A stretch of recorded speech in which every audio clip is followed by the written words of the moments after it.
नमो भगवते वासुदेवाय। ओम नमो भगवते वासुदेवाय। ओम नमो भगवते वासुदेवाय।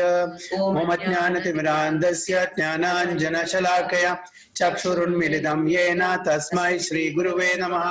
श्रीचैतन्यमनोभीष्टं स्थापितं येन भूतले स्वयं रूप कदा मह्यं ददाति सुपदान्तिकं वन्देऽहं श्रीगुरुं श्रीयुतपदकमलं श्रीगुरुं वैष्णवांश्च श्रीरूपं साग्रजातं सगणरघुनाथान्वितं तं सजीवं साद्वैतं सावधूतं परिजनसहितं कृष्णचैतन्यदेवं श्रीराधा कृष्णपादान् सगणललिता श्रीविशाखान्वितंश्च हे कृष्णा करुणा सिन्धो दीनबन्धो जगत्पते गोपेश गोपिका कान्दा राधा कान्दा नमोस्तुते।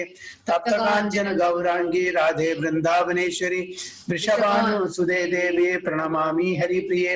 वाञ्छाकल्पतरुभ्यश्च कृपा सिन्धुभ्येव च पतितानां पावनेभ्यो वैष्णवेभ्यो नमो नमः। जय श्री कृष्ण चैतन्य प्रभु नित्यानंद श्री अद्वैत गदाधर श्रीवासादि गौर भक्तवृंद।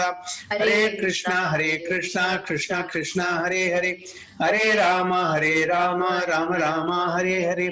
नारायणं नमस्कृत्यं नरं चैव नरोत्तमं देवीं सरस्वतीं व्यासं ततो जयमुदीरयेत्। नष्टप्रायेषु भद्रेषु नित्यं भागवत सेवया भगवती उत्तम श्लोके भक्तिर्भवति नैष्टिकी। मूकं करोति वाचालं पङ्गुं लङ्घयते गिरिं यत्कृपातमहं वन्दे श्रीगुरुं दीनतारिणं परमानन्दमाधवं श्रीचैतन्यमीश्वरं योऽन्तः प्रविश्य मम वाचमिमां प्रसूक्तां सञ्जीवयति अखिलशक्तिधरस्वधाम्नां अन्यां च हस्तचरणश्रवणत्वगादीन् प्राणां नमो भगवते पुरुषाय तुभ्यम्। तमादिदेवं करुणानिधानं तमालवर्णं सुहितावतारम् अपार संसार समुद्र सेतुं भजामहे भागवत स्वरूपम्। परमानंद पाठाय प्रेम वर्षी अक्षराय ते सर्वदा सर्वसेव्याय श्रीकृष्णाय नमोस्तुते। हरि ओम तत्सत्। हरे Krishna. So let us share the screen. Which chapter? 19.3 Prabhuji. 19.3. That means appearance of Sukadev Goswami, right? Yes, Prabhuji.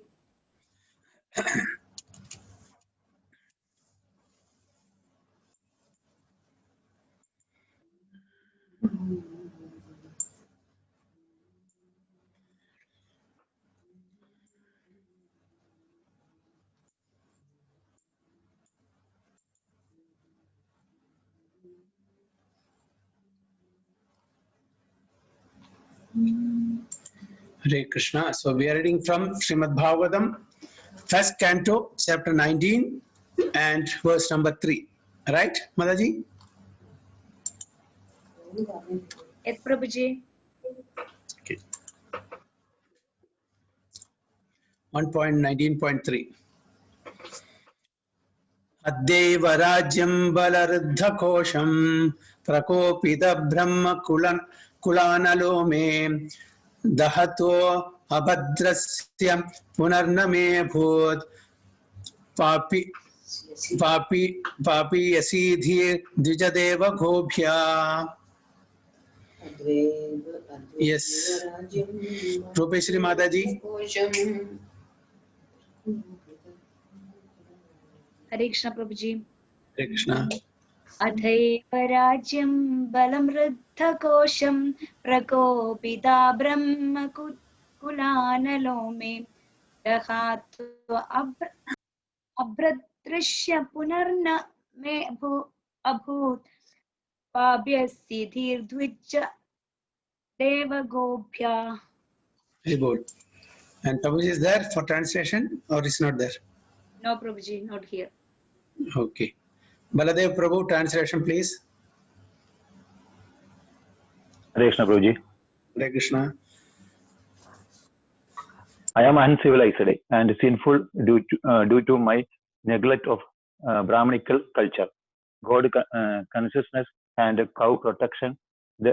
Therefore, I wish that my kingdom, strength and riches burned up immediately by the fire of the Brahmanas' wrath, so that in the future I may not be guided by such a inoccupation attitude.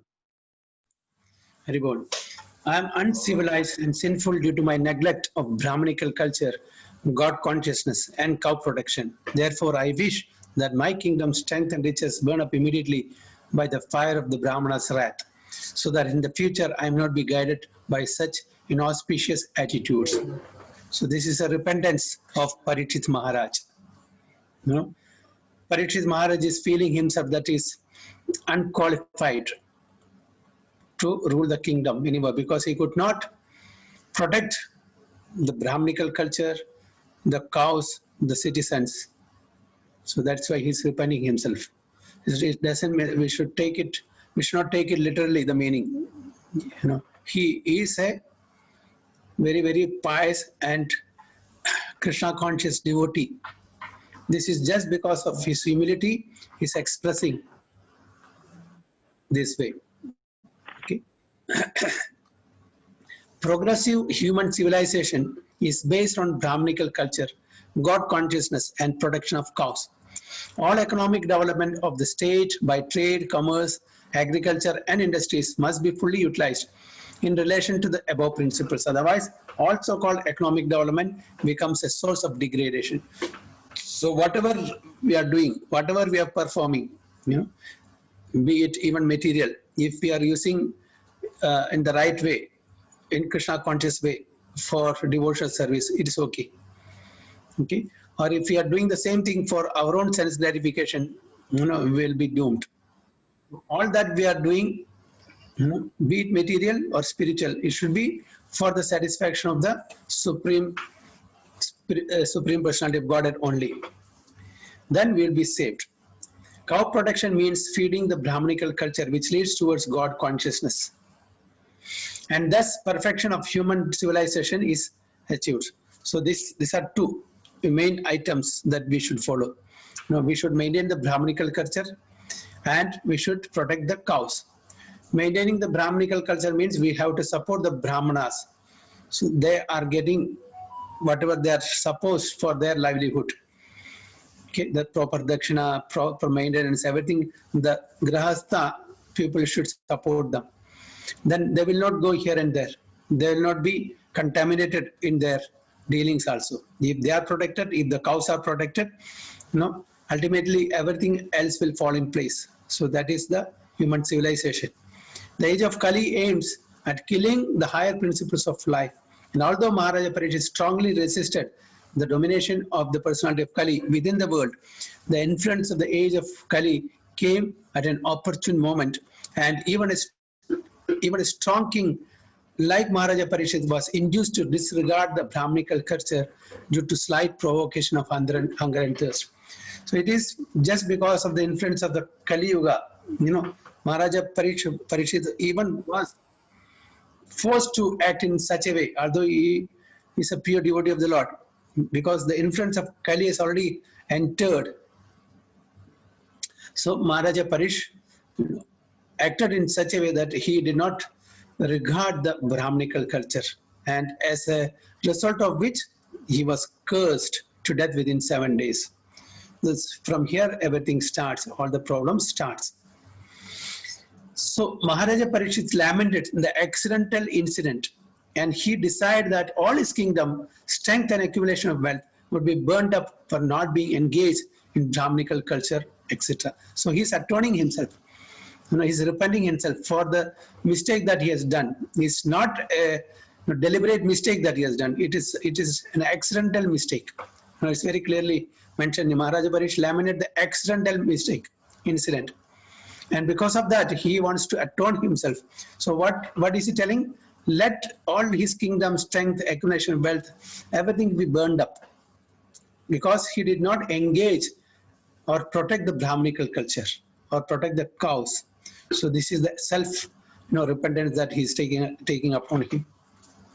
So where wealth and strength are not engaged in the advancement of Brahminical culture, God consciousness and cow protection, the state and home are surely doomed by providence. Okay, where these two main activities are not protected, the advancement of Brahminical culture and protection of cow, and we are not developing God consciousness, there everything will be doomed by the will of the providence. The prakriti, the nature will takes its own course to bring in all problems in such society where these three things are not taken care of: the Brahminical culture, cow protection, and God consciousness. So if you want peace and prosperity in this world, we should take lessons from this verse. Every state and every home must endeavor to advance the cause of Brahminical culture for self-purification, God consciousness for self-realization, and cow protection for getting sufficient milk and the best food to continue a perfect civilization. So if you want a smooth, very good society, where we can have a peaceful life, we have to take care of the three. Okay, so this is what we understand from this verse.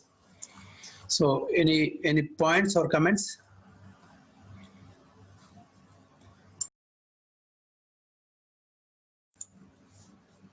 Haribol? Haribol, Prabhuji. Okay. So we'll go to the next.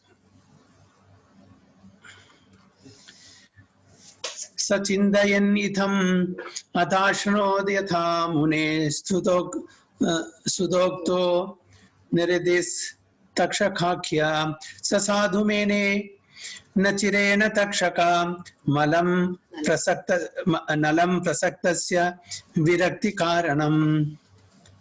Chinmay Mataji and Prabhu.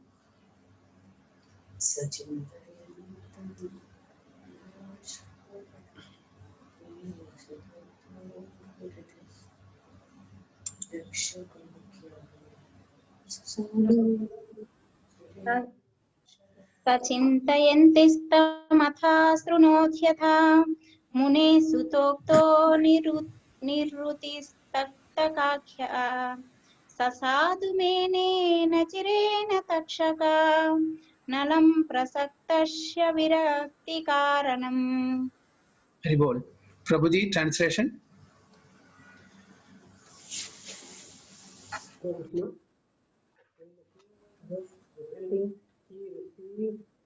He received the news that immense death, which could be due to bite of the snake bird, occasioned by the curse spoken by the sage son. The king accepted this as good news, for it would be the cause of his indifference towards the worldly things. Haribol. While the king was thus repenting, he received news of his imminent death, which would be due to the bite of a snake bird, occasioned by the curse spoken by the sage son. King accepted this as good news, for it would be the cause of his indifference toward worldly things. So as he was repenting, he received the news. What news did he get? The sage son, Shringi, has already cursed him to die within 7 days. Okay, so how did he react? The king accepted this as good news. Will we accept this as a good news? Suppose we are cursed like that, how will we take it? So what is the level of consciousness of Parikshit Maharaj? He took this as an opportunity to renounce all the worldly opulences, the worldly living, so that he can take up devotional service. So this is a sign of a pure devotee. He could have counter-cursed, but he did not opt for that. Okay? He just accepted, and it is the mercy of the Lord. He took it that way, because however, I have to renounce today, tomorrow. So this is a reason that I can renounce now, right now. So he did not counter-curse. He did not think otherwise. Immediately he accepted this as good news. This is the mercy of the Supreme Lord. So real happiness is achieved by spiritual existence or by cessation of the repetition of birth and death. Okay, one can stop the repetition of birth and death only by going back to Godhead. In the material world, even by attaining the topmost planet, Brahmaloka, one cannot get rid of the conditions of repeated birth and death. But still, we do not accept the path of attaining perfection. Path of perfection frees one from all material attachments, and thus one becomes fit to enter into the spiritual kingdom. So, if you want to enjoy the eternal life without any misery, we have to stop the cycle of repeated birth and death, which is not possible in this material world. Even, what to speak of this earthly planet, even if you go to the Brahmaloka, the topmost of the planets in this particular universe, this cycle is there. Because even Brahma is born, he is not a spiritual being. He is the chief of all the human beings. Even he has to die, he has to end his life one day. He was born, he was not born like us, but still he has to meet the end of his life. So he is born and he is to leave the body. Similarly, we are all born with material bodies in this material world, and we have to leave this material body to accept another body. So if we follow the right path, we can accept a spiritual body. Okay, and if we don't, we'll get again another material body. So this is the right way to stop taking the material bodies again and again. So the path of perfection frees one from all material attachments, and thus one becomes fit to enter into the spiritual kingdom. This is how we can go to the spiritual kingdom after stopping the birth and death cycle in this material world. Therefore, those who are materially poverty-stricken are better candidates than those who are materially prosperous. Why so? Even Kundi Maharani says that those who are materially opulent, having good parentage, wealth, name, fame, possession, for them it is very difficult to take up Krishna consciousness. Why? Because they're already happy, they don't have any problem. So for them it is a bit tough. But those who are poverty stricken, there's every chance for them to remember Lord. So just like Punya Maharani says, if danger comes, she will be able to remember Lord.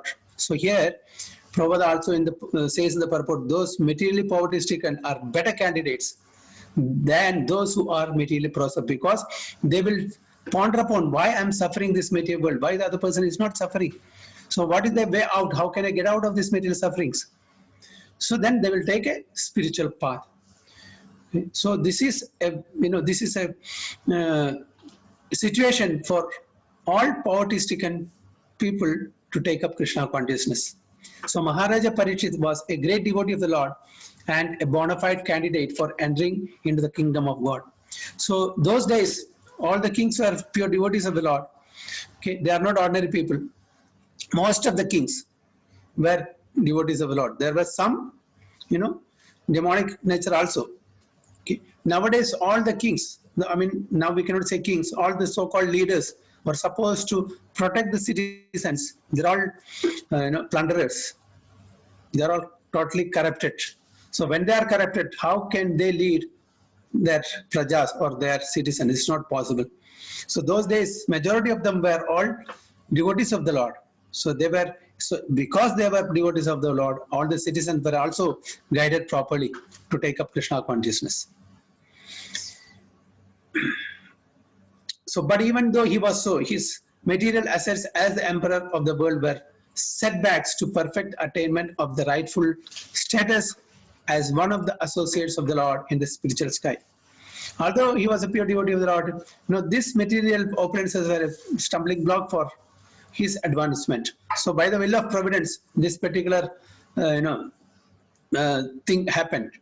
It is by the will of providence only, because somehow or other he has to be taken away from this worldly affairs, and Krishna wanted him to take up devote service 100%, just like Prabhupada. Prabhupada was also attached, for so many years in his business. Of course, the attachment was less. His devotional activities was much more than his business activities. Even though he was in the business, all his name, fame, wealth, everything he was using in Krishna service. But he has to totally stop that.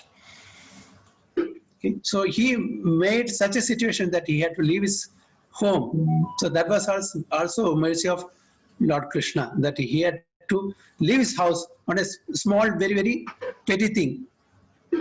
Okay, he had a small fight with his wife for no reason. So that made him to leave and take up sannyasa and dedicate his full life for Krishna conscious activity. So Lord Krishna will play a very important role in the lives of pure devotees. Okay, because he takes charge of his devotees. That is what he says. Whereas in our case, who takes charge? In our case, who takes charge? Maya. Maya, because we are, mostly going towards Maya, because as long as we want to enjoy this material world, Maya is very happy because she has got some candidates, some disciples for her, isn't it? So Maya is very happy because she has got so many, 99.99% people of the world are her disciples. So when you have more disciples, you become very, okay, I've got a good strength. So Maya has become very happy. Okay, when somebody goes, oh, this person has gone. But one thing is that, and if he or she takes up Krishna consciousness very nicely, willingly, sincerely, then she will help also. Because she knows that this living entity is going in the right direction. If they are not inclined, okay, well, I can enjoy in the company of this particular soul. So like that, so in the case of devotees, Maya has no jurisdiction. The devotees are not coming under the purview of Maya. Okay, devotees are controlled and guided properly by the Supreme Personality of Godhead or his Yoga Maya potency. So as a devotee of the Lord, he could understand that the cursing of the Brahmana boy, although unwise, was a blessing upon him. Okay, being the cause of detachment from worldly affairs, both political and social. Samika Muni also, after regretting the incident, conveyed the news to the king as a matter of duty, so that the king would be able to prepare himself to go back to Godhead. So as a matter of duty, Samika Muni also informed about this incident to Parikshit Maharaj, so that he can prepare himself to go back home, back to Godhead. So when we get such a notice, okay, you are there now in this material world for 1 day, 2 days, or 1 week, or 1 month, how will we react to it, this situation? So it's a good, food for thought. We have to ponder upon this. Suppose by any chance there is no, we are not fortunate enough to get some notice like that, but suppose we get it. Okay. So what will be the course of action? Yes, Sarva Palak Prabhu, you are laughing. So what will be your course of action? If you get a notice of 7 days or 1 month or 6 months, how will we lead this, 6 months or 3 months, whatever notice period that we are getting? Suppose we are getting a notice from our present employer. What we will do immediately, we will start sending CVs to get another job. So from the temporary situation to another temporary situation.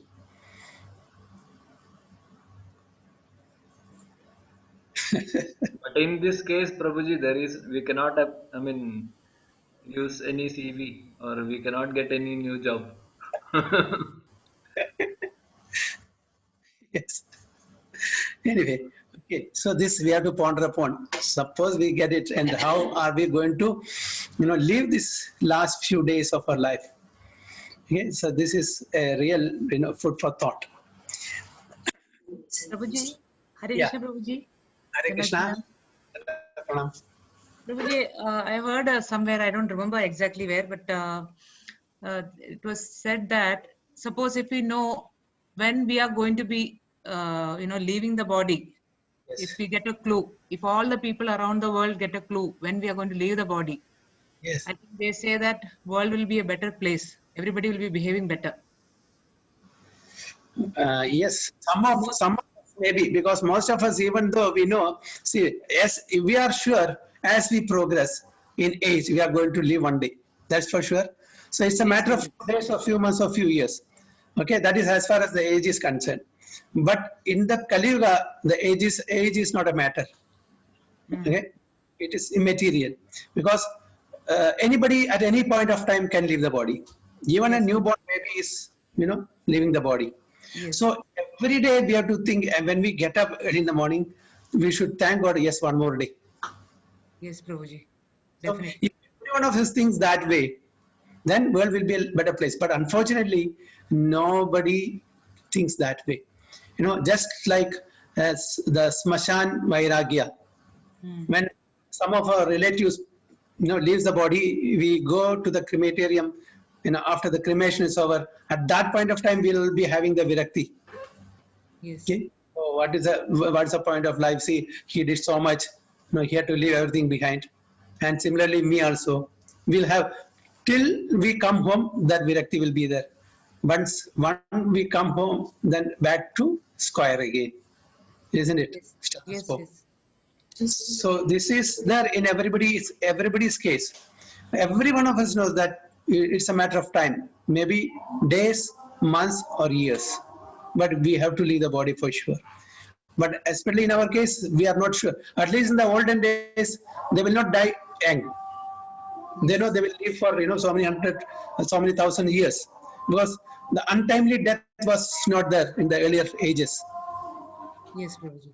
So they know, even if we know that during Lord Rama's time, the son of a Brahmana left his body, and the Brahmana went to Lord Ram and complained that because of your ruling is not good, that's why my son has left the body. So the citizen has the right to blame even the ruler because of his bad ruling. My son left the body untimely before I leave the body. So it was like that. But in Kali Yuga, it's not like that. Any moment, whether you are young or elderly person, anytime anybody can leave the body. So as you rightly said, it's a fact. But unfortunately, we don't ponder upon these things. Instead, everybody is taking life for granted. Yes. Yes. We think Yes. that we will live forever. Yeah. So this is the same question asked by Daksha to our Yudhishthira Maharaj. What is that? This thing starting? Ahani ahani bhutani Ahani ani bhutani. Bhutani yachanti gachanti Yamalayam malayam Stavaram ichandi kim asharya mataparam. Day in and day out, people are leaving the body and going to Yamalaya. But the rest of the people who are staying back, thinking that I am there eternally here in this material world. So this is the really astonishing thing. Ahani hani bhutani gachanti Yamalayam Seshastavaram ichandi kim asharya mataparam. This is the case of most of us. Anyway, so at least by reading again and again, it's better that you think over and again. This is a fact. This is a situation for every one of us. So better late than never. Okay. So Samika Muni sent news to the king that foolish Shringi, his son, all the powerful Brahmana boy, unfortunately had misused his spiritual power by cursing the king unwarrantedly. The incident of the king's garlanding the Muni was not sufficient cause for being cursed to death. But since there was no way to retract the curse, the king was informed to prepare for death within a week. Both Samika Muni and the king were self-realized souls. Samika Muni was a mystic and Maharaja Parikshit was a devotee. Therefore, there was no difference between them in self-realization. Neither of them was afraid of meeting death. Maharaja Parikshit could have gone to the Muni to beg his pardon, but the news of imminent death was conveyed to the king with so much regret by the Muni that the king did not want to shame the Muni further by his presence there. He decided to prepare himself for his imminent death and find out the way to go back to Godhead. So the Muni had sent the message in such a way with a lot of repentance and forgiveness. So Parikshit Maharaj did not think that it's right for him to go and ask forgiveness for the act which he has done. So he just accepted and prepared to go back home, back to Godhead. The life of a human being is a chance to prepare oneself to go back to Godhead, or to get rid of the material existence, the repetition of birth and death. Thus, in the system of Varnashrama Dharma, every man and woman is trained for this purpose. In other words, the system of Varnashrama Dharma is known also as Sanatana Dharma, or the eternal occupation. System of Varnashrama Dharma prepares a man for going back to Godhead, and thus a householder is ordered to go to the forest as Vanaprastha to acquire complete knowledge, and then to take sannyasa prior to his inevitable death. So this is the Varnashrama system. Everybody has a time period to enjoy this material world and renounce that also. So the first 25 years is student life. The next 25 years is Grihastha, and the next 25 years is Vanaprastha, where we leave all the responsibilities of the family and go and do devotional service in isolation. And after that, when you are prepared in Vanaprastha, one has to take sannyasa. Sannyasa means just not wearing the attire externally. Mentally, you should renounce everything. You should do only spiritual activities for the pleasure of the Supreme Lord. So like that, the Varnashrama Dharma is very systematically arranged by the Supreme Lord, so that at the end of this human life, we can attain the spiritual realm or the spiritual abode. Okay. So Parikshit Maharaj was fortunate to get a 7-day notice to meet his inevitable death. But for the common man, there is no definite notice. Although death is inevitable for all, foolish men forget this sure fact of death and neglect the duty of preparing themselves for going back to Godhead. They spoil their lives in animal propensities to eat, drink, be merry, and enjoy. Such an irresponsible life is adopted by the people in the age of Kali because of a sinful desire to condemn Brahmanical culture, God consciousness, and cow protection. So time and again, Prabhupada gives importance to these three things. The protection of Brahmanical culture, and the God consciousness, and cow protection. So for which the state is responsible. The state must employ revenue to advance these three items and thus educate the populace to prepare for death. The state which does so is the real welfare state. State of India should better follow the examples of Maharaja Parikshit, the ideal executive head, than to imitate other materialistic states which have no idea of the kingdom of Godhead, the ultimate goal of human life. Deterioration of the ideals of Indian civilization has brought about the deterioration of civic life, not only in India, but also abroad. So very, very nicely, Prabhupada has explained. Beautiful. We can't even, think of all this in these terms. So Prabhupada is really helping us to understand the value of human life.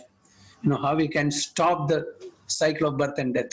So unless and until Acharyas give such purports, explain very nicely, we'll be in darkness. Even otherwise we are in darkness.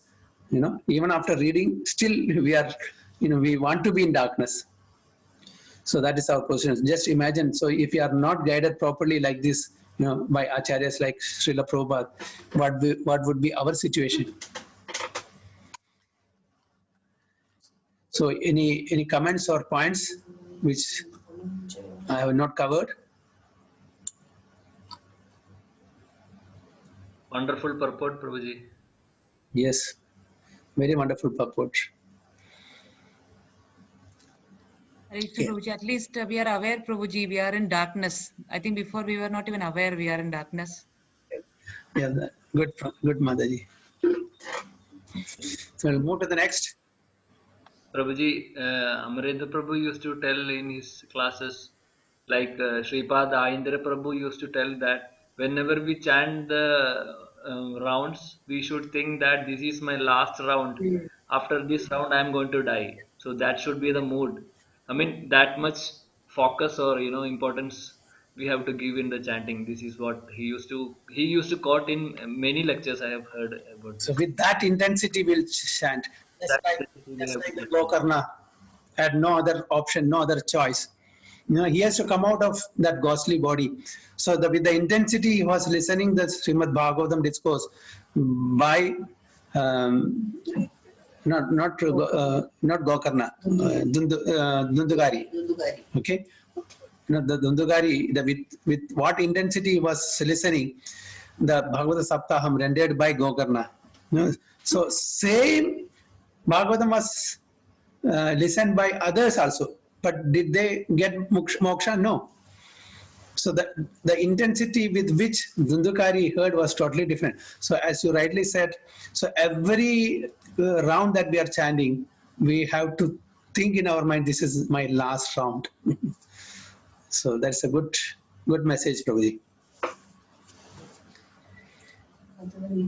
So 1.19.5. Atho vihaye mamamum chalokam vimarshitau heyataya purastad krishnangri sevam adhimanyamana upabhishat prayam amartanadyam. Okay, and Parvati Mataji and Sarvapalaka Prabhu.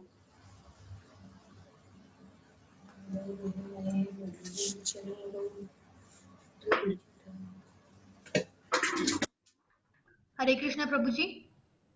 Hare Krishna. Adho vihaye mamamum chalokam vimarshito heyataya purastat krishnangri sevam adhimanyamana upavishatrayam amartyanadyam. Translation: Maharaja Parishit sat down firmly on the banks of the Ganges to concentrate his mind in Krishna consciousness, rejecting all other practices of self-realization, because transcendental loving service to Krishna is the greatest achievement, superseding all the other methods. Haribol. Maharaja Parishit sat down firmly on the banks of the Ganges to concentrate his mind in Krishna consciousness, rejecting all other practices of self-realization, because transcendental loving service to Krishna is the greatest achievement, superseding all other methods. So we all know that there are different methods. So which method did he opt? So he opted the transcendental loving service to Krishna. Okay. So he would have arranged a big Yahoma or Yajna. No, he did not do that. It was towards the end of Dwapara Yuga and the beginning of, okay, already the Kali has already entered. So what is recommended? Devotional service, pure devotional service, Sangeet Yajna. Okay.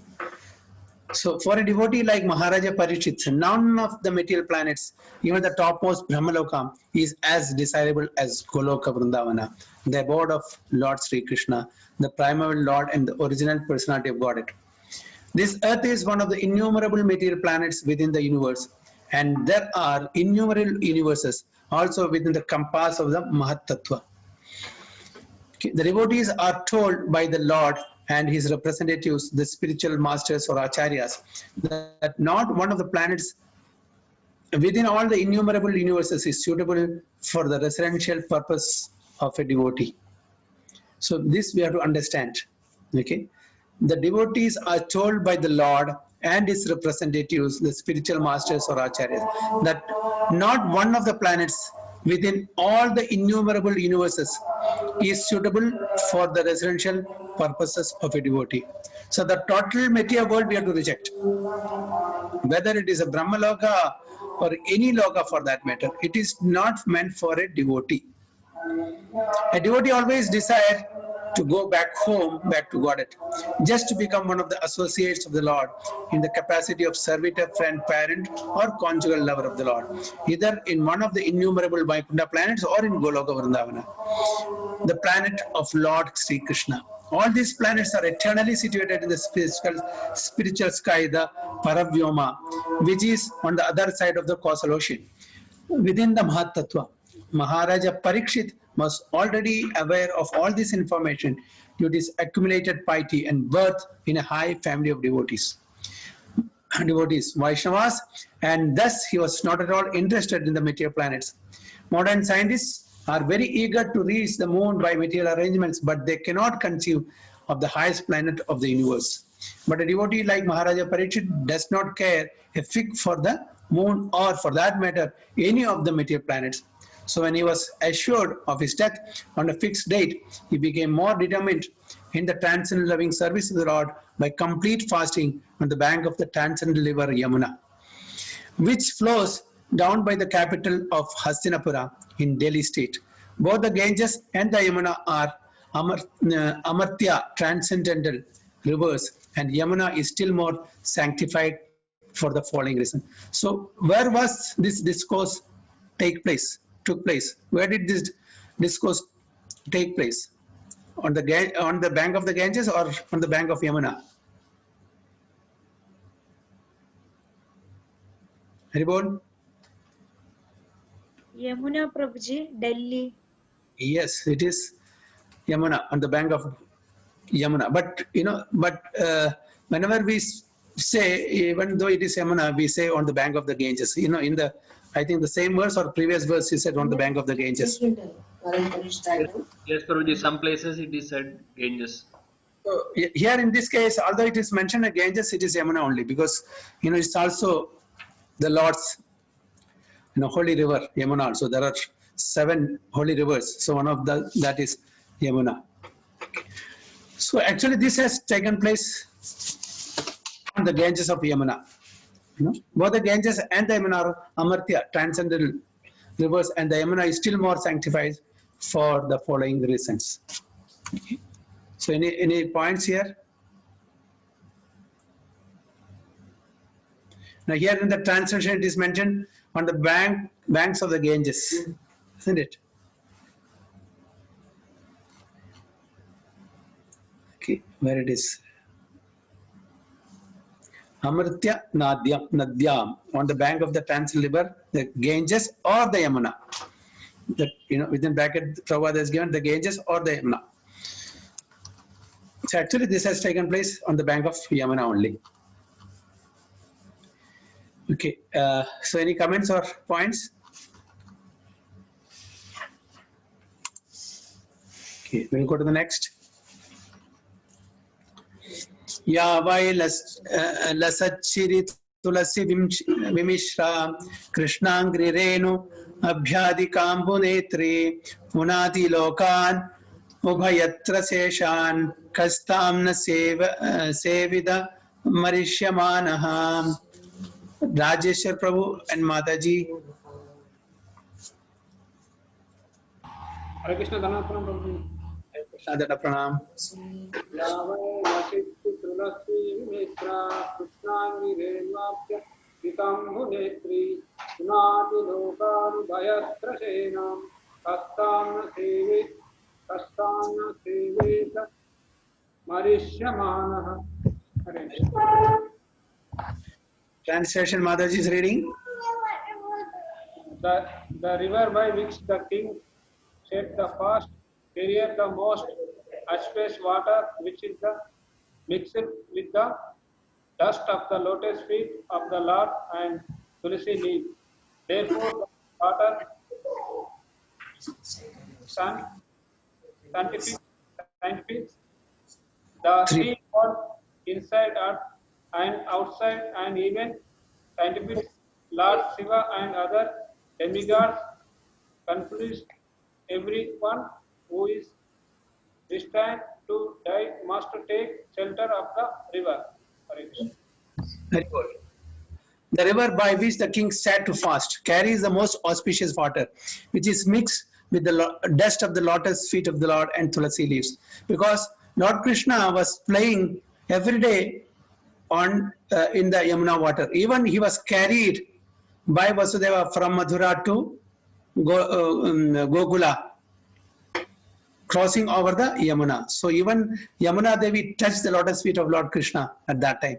And Lord Krishna always plays with his cowherd friends in the bank of the Yamuna. So that's why it said, mixed with the dust of the lotus feet of Lord and tulasi leaves. Therefore, the water sanctifies the 3 worlds, because it has touched the lotus feet of Krishna. It is Amrita. Okay, it is holy. So, which will sanctify the 3 worlds inside and outside. and even sanctifies Lord Shiva and other demigods. Consequently, everyone who is destined to die must take shelter of this river. Okay, so this is a very good thought. So if you want to deliver from this material world, elevate ourselves from this material world, we have to take shelter of this holy river. I was hearing our Jagat Sakshi Prabhu the other day saying, if you take bath, take a dip in Ganges, all of our sins will be eradicated. The reaction of the sins will be eradicated. If you take a dip in Yamuna water, not only the sinful reaction, but also the piety, the pious reactions will be eradicated, destroyed. So what's the difference? Can anyone say? In Ganges, if you take bath, all our sins will be destroyed. In Yamuna, if you take bath, if you have the mercy of Yamuna Devi, then our sinful reactions as well as pious reactions will be eradicated. So what's the benefit? Who is better? Second one, Prabhuji. Yamuna, Prabhuji. Why second one? We don't have to come back to enjoy the pious credits. Yes, very bold. Yes. So if there is no pious credit or impious credit, it is zero, then we'll be eligible to go back home, back to it. Other one, only the sinful reactions will be destroyed. So Yamuna is better because it is removing all our, account making zero. No debits, no credits. So we are eligible to go back home, back to God in that way. Okay. So Maharaja Parikshit, just after receiving the news of his death within 7 days, at once retired from family life and shifted himself to the sacred bank of the Yamuna river. See, here it's clearly mentioned. Shifted himself to the sacred bank of the Yamuna river. Generally, it is said that the king took shelter on the bank of the Ganges. But according to Srila Jiva Goswami, the king took shelter on the bank of the Yamuna. Srila Jiva Goswami's statement appears to be more accurate because of the geographical situation. Because they were in Hastinapura. They were in Delhi, So Yamuna is close by. So Maharaja Parikshit resided in his capital Hastinapura, situated near present Delhi. And the river Yamuna flows down past the city. Naturally, the king would take shelter of the river Yamuna because she was flowing past his palace door. As far as the sanctity is concerned, the river Yamuna is more directly connected with Lord Krishna than the Ganges. Lord sanctified the river Yamuna from the beginning of his transcendental pastimes in the world. While his father Vasudeva was crossing the Yamuna with the baby Lord Krishna for a safe place at Gokula, on other bank of the river from Mathura, the Lord fell down in the river. And by the dust of his lotus feet, the river at once became sanctified. It is especially mentioned here in that Maharaja Parikshit took shelter of that particular river, which is beautifully flowing, carrying the dust of the lotus feet of Lord Krishna mixed with tulasi leaves. We also know Maharaja played one of the main Leela in Yamuna, which is that?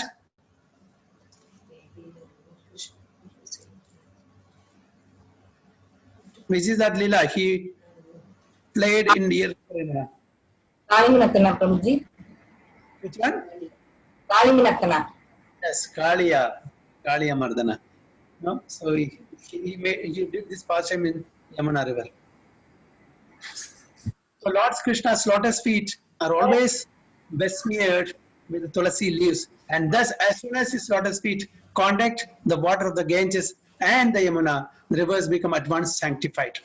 The Lord, however, contacted the river Yamuna more than the Ganges. According to the Varaha Purana, as quoted by Srila Jiva Goswami, there is no difference between the water of the Ganges and the Yamuna. But when the water of the Ganges is sanctified 100 times, it is called the Yamuna. See the importance of Yamuna. So water of the Ganges sanctified 100 times, it is called Yamuna. Similarly, it is said in the scriptures that 1,000 names of Vishnu are equal to one name of Rama, and 3 names of Lord Rama are equal to one name of Krishna. So this is how it is compared.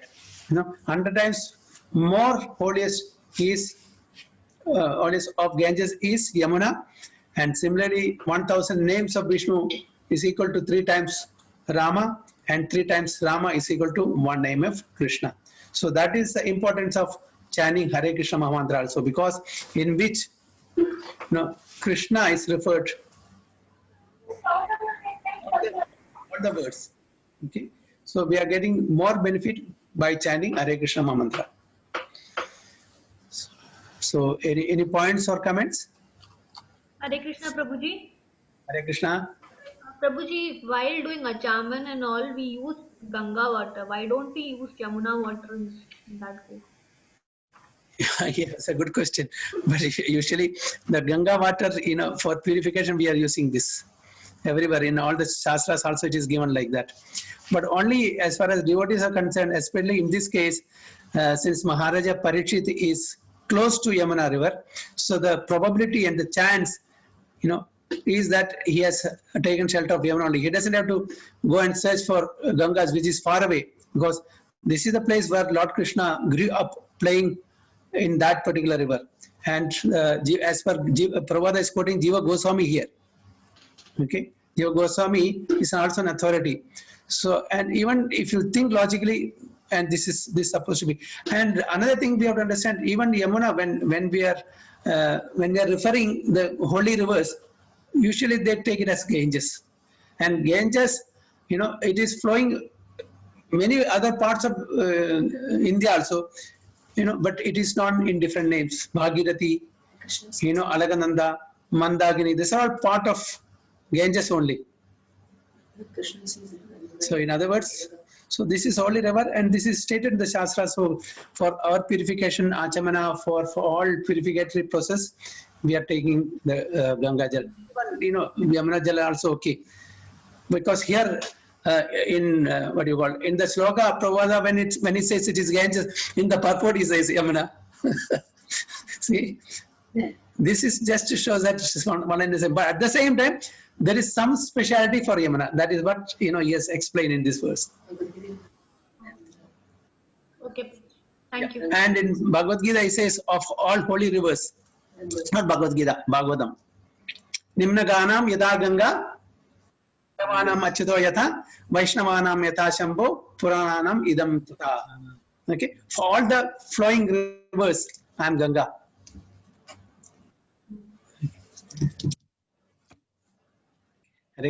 Understood. Okay. Hare Krishna. Sir. Any other comments? Also, Prabhuji, this Yamuna river finally comes and falls into Ganga only. Yes. We call Yamuna as a tributary to Ganga because it comes and falls into Ganga river. Right. So basically, maybe I don't know, Prabhuji, I'm just assuming. So if you take Ganga, we get both water. Yes, right.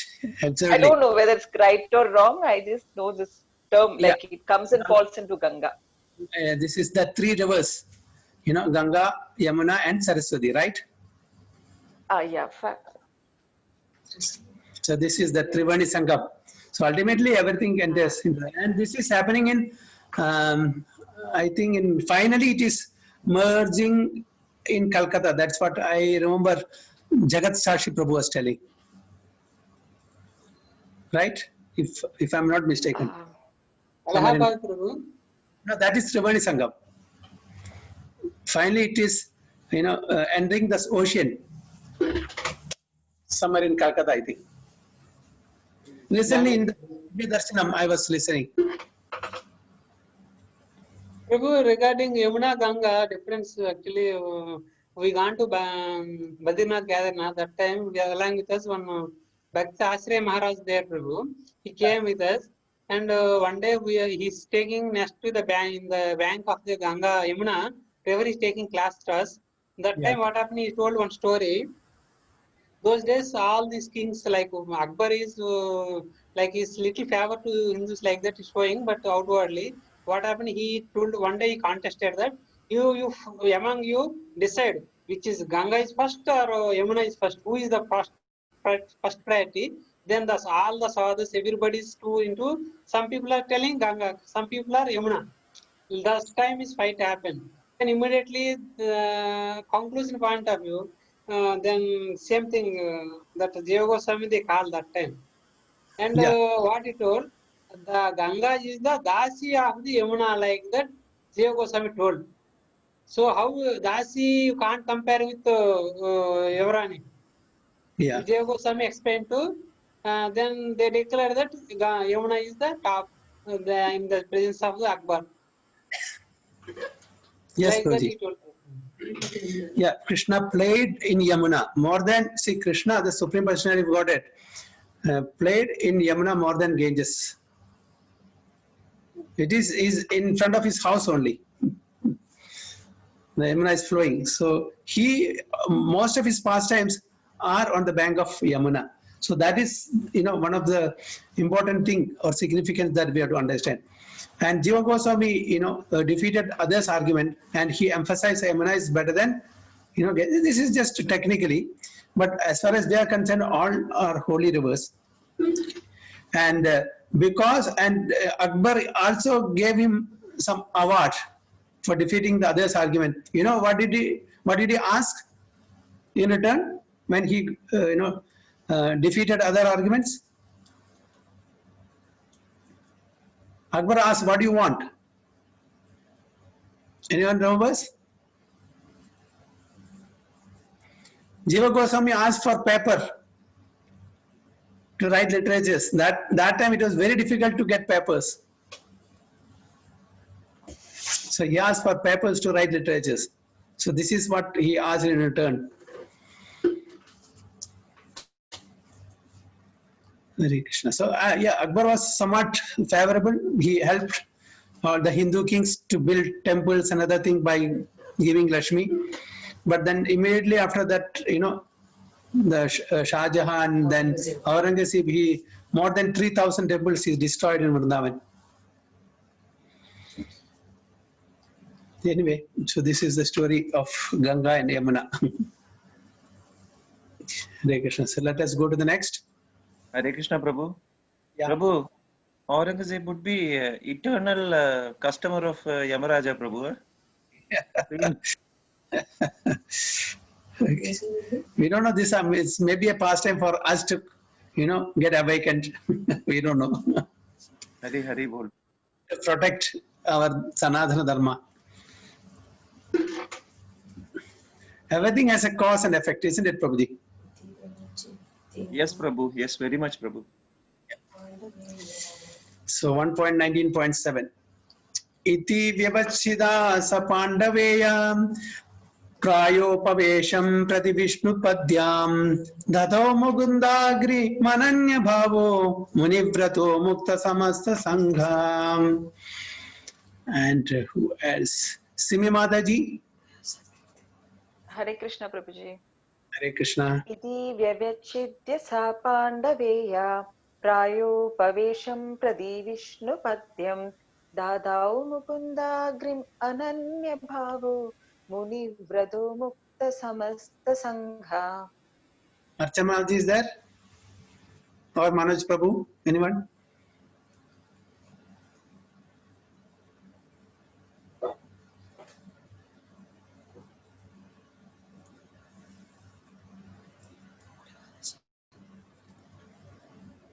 Haribol, Mataji, Archana Mataji or Manoj Prabhu, somebody is there?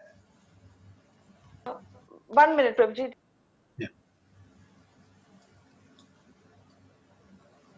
1 minute, Prabhuji. Okay.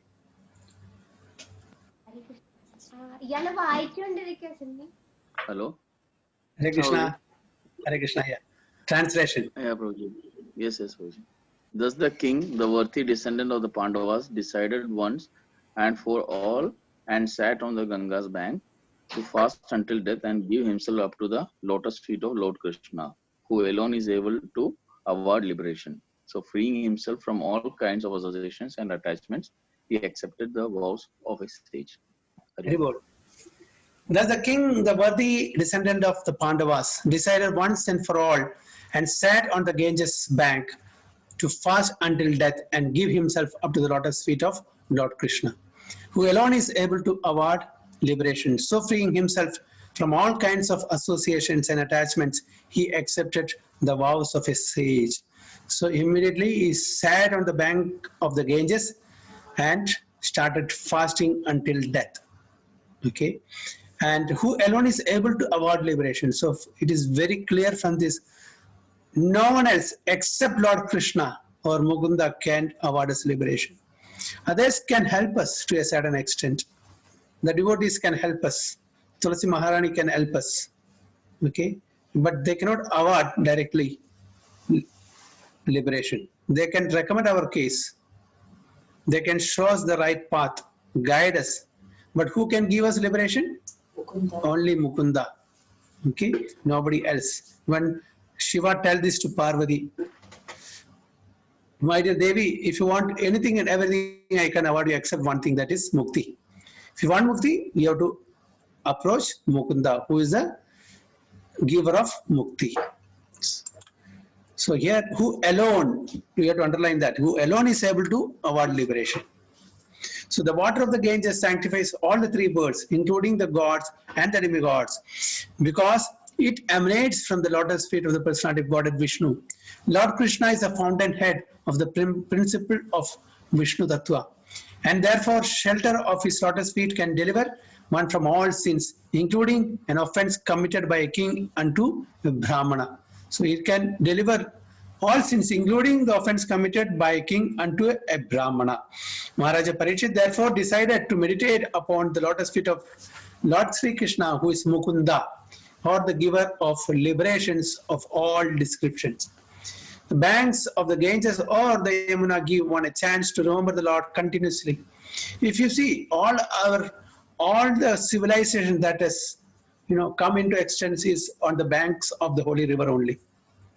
Okay, so it's a very auspicious place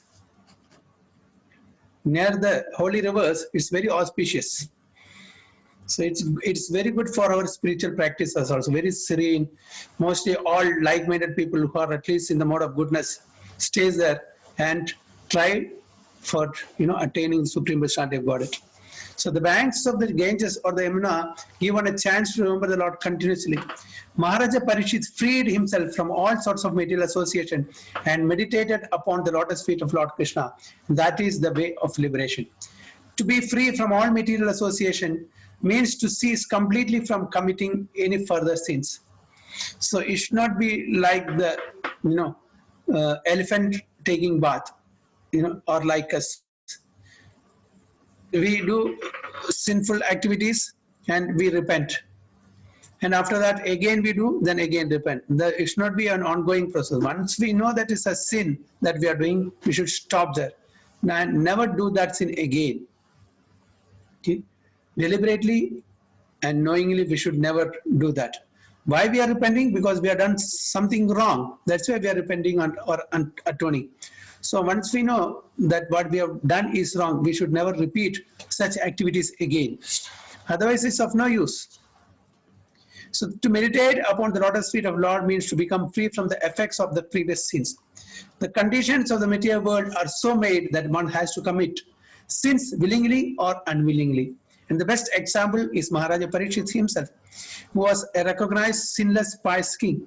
But he also became a victim of an offense, even though he was ever unwilling to commit such a mistake. Such a pious devotee, who can ever think that Maharaja Parikshit will do such an offense? But it was not deliberate, it was unwilling.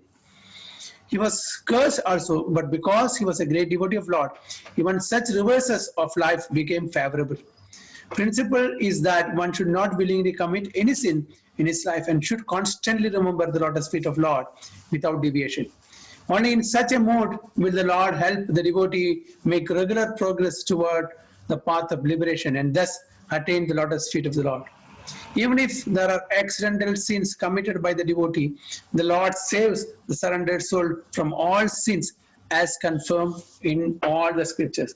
So any activity that is unknowingly or unwillingly done, if we are practicing Krishna consciousness, the Lord will pardon us, forgive us, and guide us in the right path, provided we are inclined in devotional service. If we are not inclined, then we have to suffer for that sinful reactions. But as far as the devotee is concerned, the intensity of the reaction may be reduced, or it is almost nil by the mercy of the Lord. So here it's saying, so padamulam bhajata priyasya त्यक्तानि अभावस्य Hari परेशः विकर्म यच चोत्पतितं कथांचित धुनोति सर्वं हृदि सन्निविष्टा.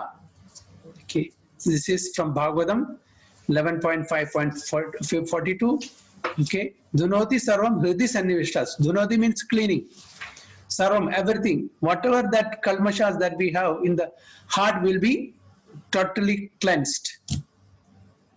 Okay, if we take up the devotional service, which is very dear to the Supreme Personality of Godhead. Okay, so the Hari, the Lord Krishna or Vishnu will manifest in our heart and will clean up all our anarthas or contamination. So this is from Bhagavatam 11.5.42. So any points in this?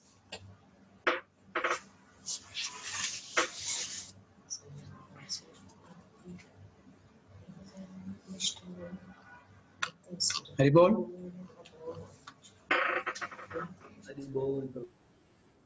Okay, let us move to the next.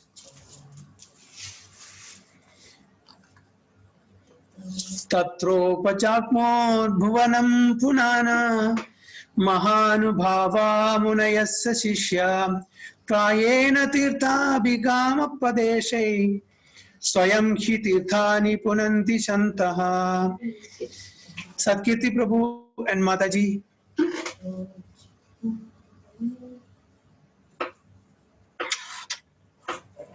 Hare Krishna Prabhuji. Hare Krishna Mataji.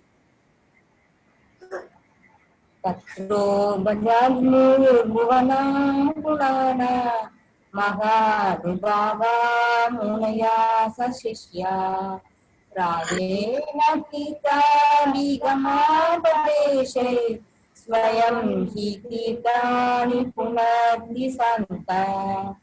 Very good. Translation. One second.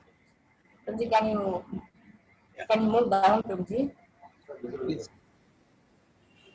Prabhuji, can you move down the screen? Little more. Yes, Prabhuji. At that time, all the great minds and thinkers, accompanied by their disciples and sages who could verily sanctify a place of pilgrimage, just by their presence arrived there on the plea of making a pilgrim's journey. Very bold.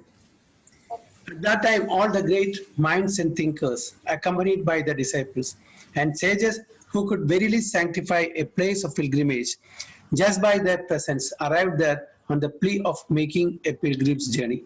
So, when Maharaja Parikshit sat there, for executing his devotional service and was fasting there, who arrived there? Many saintly personalities and their disciples arrived there on the plea of making a pilgrim's journey. So when Maharaja Parikshit sat down on the bank of the Ganges, the news spread in all directions of the universe, and the great-minded sages who could follow the importance of the occasion all arrived there on the plea of a pilgrimage. So there was no communication system there, no telephone, no newspaper, no radio, no television, no WhatsApp. But the messages reached all parts of the world. So sages from all parts of the world came there immediately. Actually, they came to meet Maharaja Parikshit and not to take bath of pilgrimage, because all of them were competent enough to sanctify the places of pilgrimage. So they did not come to remove their sins, because all of them were competent enough to sanctify the places of pilgrimage. So such devotees they were. Common men go to pilgrimage sites to get themselves purified of all sins. Thus the places of pilgrimage become overburdened with the sins of others. But when such sages visit overburdened places of pilgrimage, they sanctify the places by their presence. Okay, we all go there to take dip in Ganga and to remove all our sinful activities, sinful reaction. And when a saintly personality comes here, by his presence, it gets again purified. So therefore, the sages who came to meet Maharaja Parikshit were not very much interested in getting themselves purified like common men. But on the plea of taking a bath in that place, they came to meet Maharaja Parikshit because they could foresee that Srimad Bhagavatam would be spoken by Shukadeva Goswami. All of them wanted to take advantage of the great occasion. So they could foresee, they could envision, there is going to be a big sacrifice. Which sacrifice? The recitation of Srimad Bhagavatam. So when they came to know, they immediately came there to take part, to become a part of that sacrifice ceremony. Krishna, so any other points?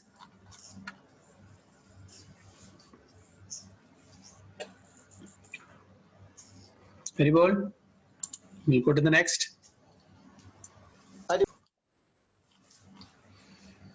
Atrevasishtasya vanasaradvan arishtaneeme bhragurangirascha parasharogadi sutotharama uthathya indra pramadhe dhamavaho medhati tirdevala arishtiseno Bharadwajo Gautama Pippalada Maitreya Aurva Kavasha Kumbhayonir Dvaipayano Bhagavan Naradascha. Now, who all came there? This is the sloka. So, Deeptimati Mataji.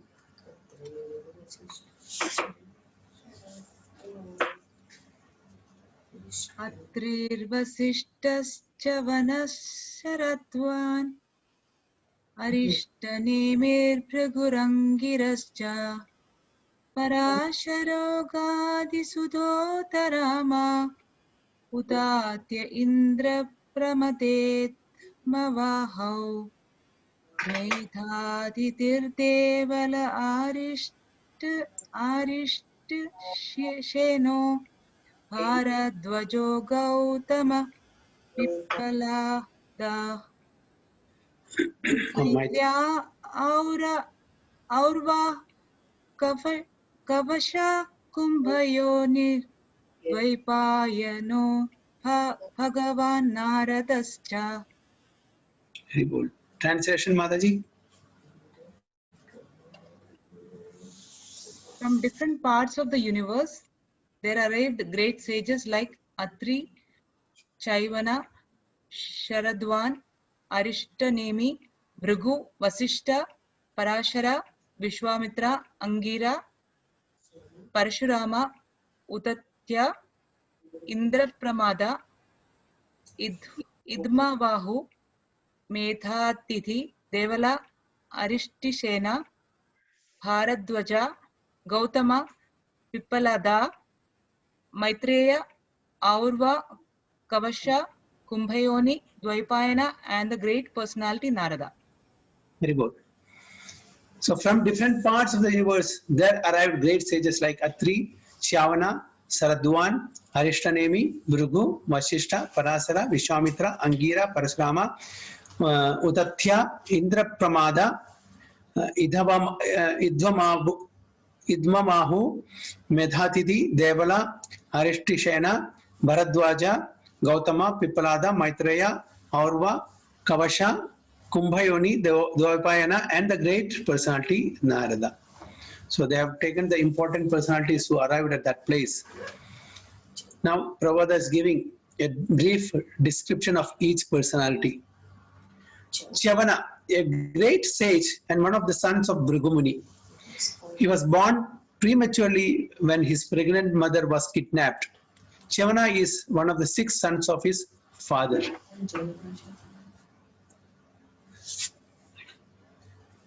Bhrigu, when Brahmaji was performing a great sacrifice on behalf of Varuna, Maharshi Bhrigu was born from the sacrificial fire. He was a great sage and his very dear wife was Puloma.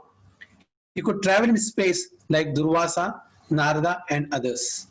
And he used to visit all the planets of the universe. Before the battle of Kurukshetra, he tried to stop the battle. Sometimes he instructed Bharadwaja Muni about astronomical evolution, and he is the author of the great Bhrigu Samhita. the great astrological calculation.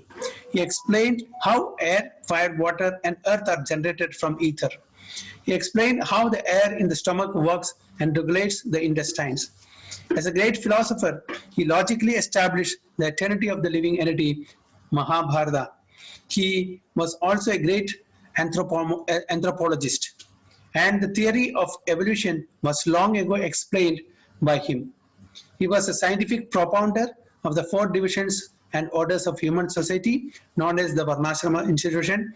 He converted the Kshatriya king Vitahavya into a Brahmana. So he is a powerful Brahmana. Okay.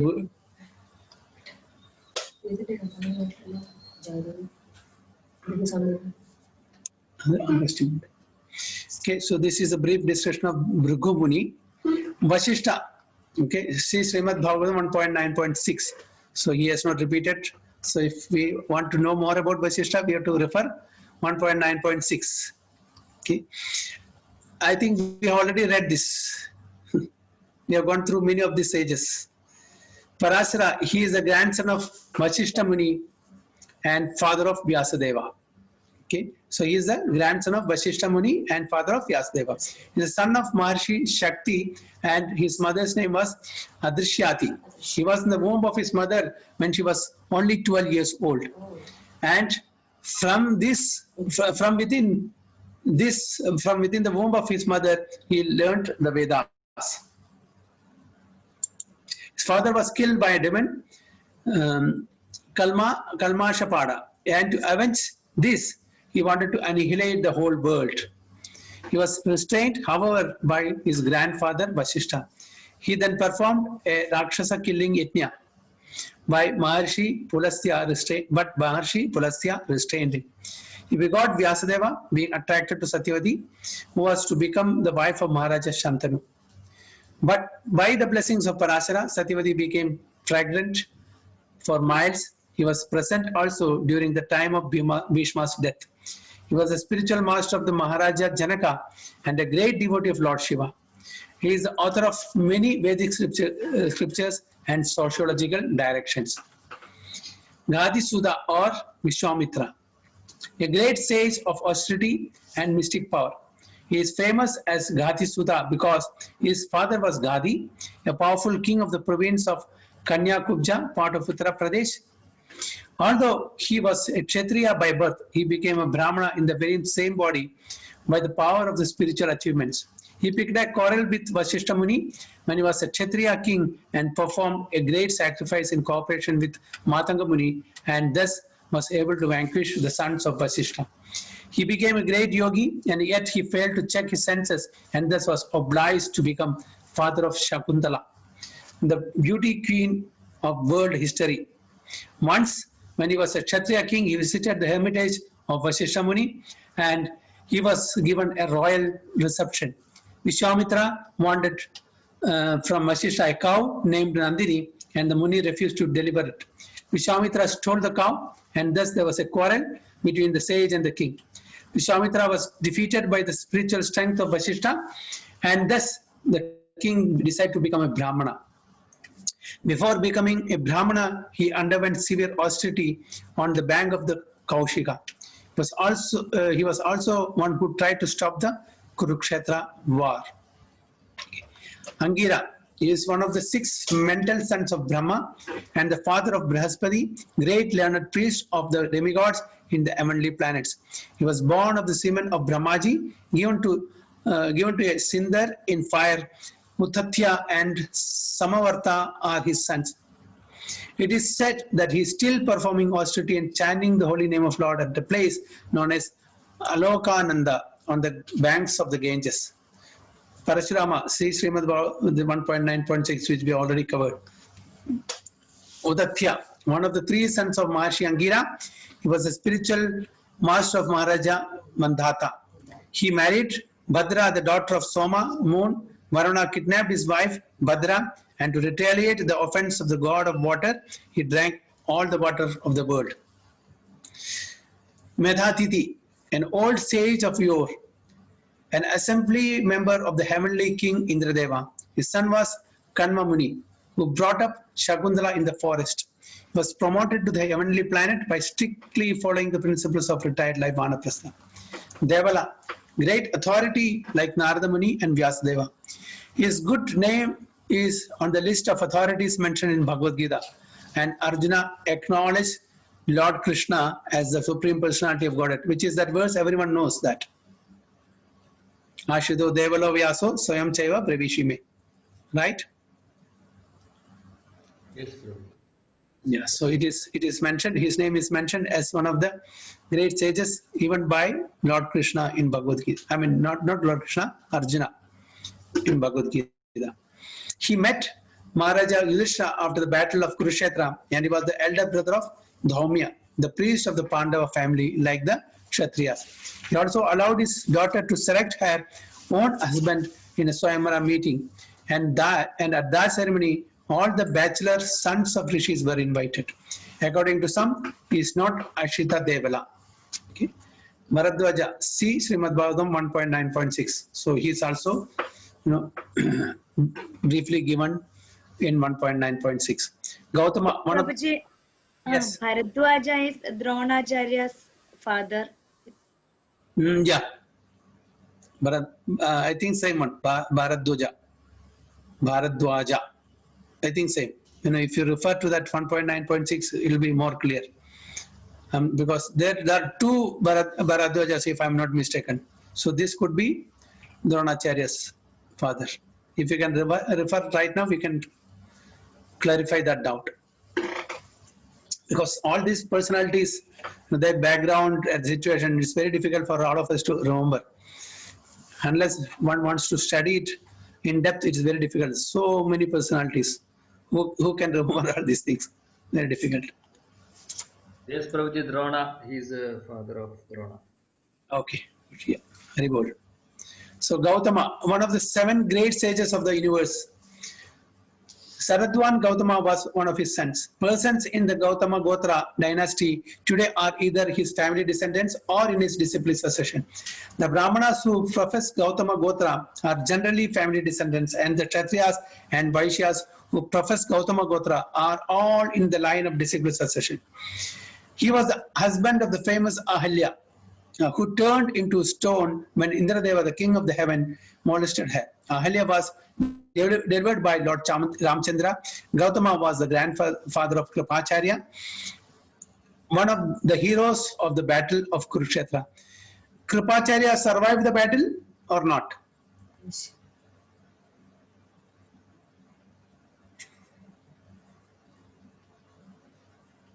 Anyone remembers? Yes, Prabhuji. Sure? But your yes is not very firm. Yes. Yes. Yes. Kripacharya survived the battle. Yes. Okay. Maitreya, a great rishi of yore.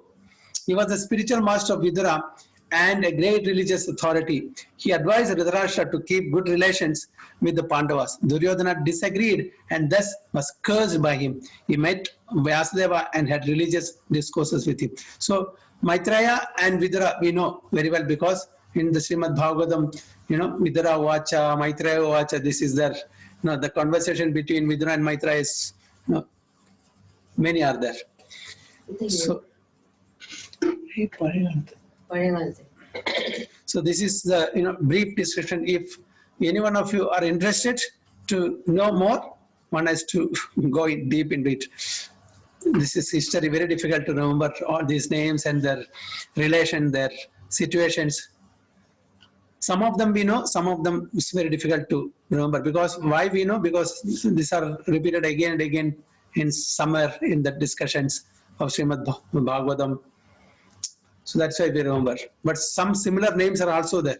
That's why Prabhupada, that he has especially mentioned that Devala, Ashita Devala. He is not Ashita Devala. So there's similar names are also there. Okay, so yes. So any comments, or somebody wants to elaborate more on these personalities? Welcome. Even in Bharadwaja's section, it's mentioned in one place it is mentioned he's the father of Drona, and Yeah. again he's saying some others say that Bharadwaja is not the father. So, That's why I said, no, Bharadwaja, I remember having read that. There are, not the one Bharadwaja, there are others also. 2 years. So this is, opinion of other sages. So that's why Prabhupada is also giving that. So many similar name personalities are there. So unless we want to know more, so we have to go in depth in searching different scriptures. Anyway, for us it is not necessary, because what is our goal? What is our goal? Goloka, Prabhu. Go back to Goloka. Yes. So all these things are externals. Okay, if you have knowledge, it's nothing like it, but it's not mandatory. It's not mandatory. But to some extent we should know.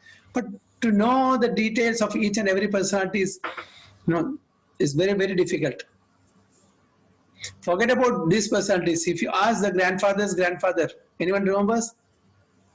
Prayena Alpaisha Sabya. Forget about grandfather. Grandfather, do you remember? Great grandfather? No, we don't remember our own, dynasty or our own kula, our people, the ancestors, we don't remember. Of course, these are all, saintly personalities we should remember as far as possible. But then there are so many.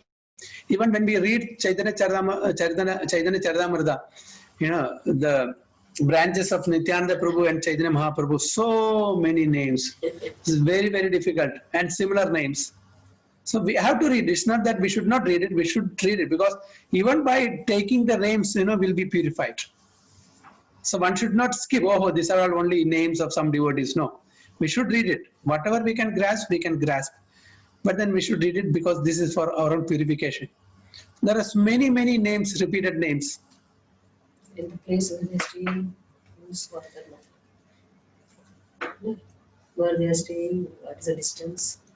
So if anyone has, started reading Chaitanya Charitamrita, especially the branches of Chaitanya Mahaprabhu and the branches of Nityananda Prabhu and the close devotees of Chaitanya Mahaprabhu and Nityananda Prabhu, about the description in detail Kaviraj Goswami has given, where they are staying, who are their parents and their grandparents, their children, and how we can go there, which near railway station, and how they are connected to Nityananda Prabhu, Chaitanya Mahaprabhu. In detailed description is given. It's very nice. How many of you have started reading Chaitanya Charitamrita?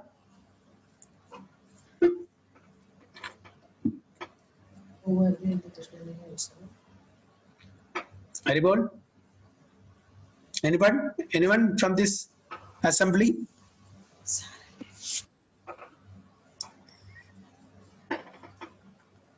No one. Okay. Hare Krishna. So we'll stop here. It's 8:30. So next is 1.19.11.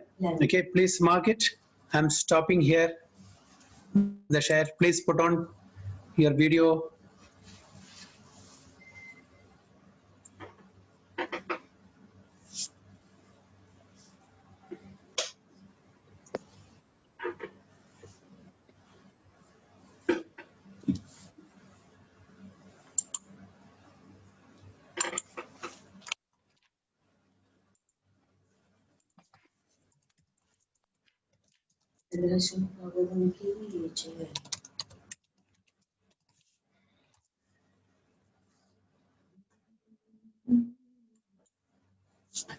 Hare Krishna.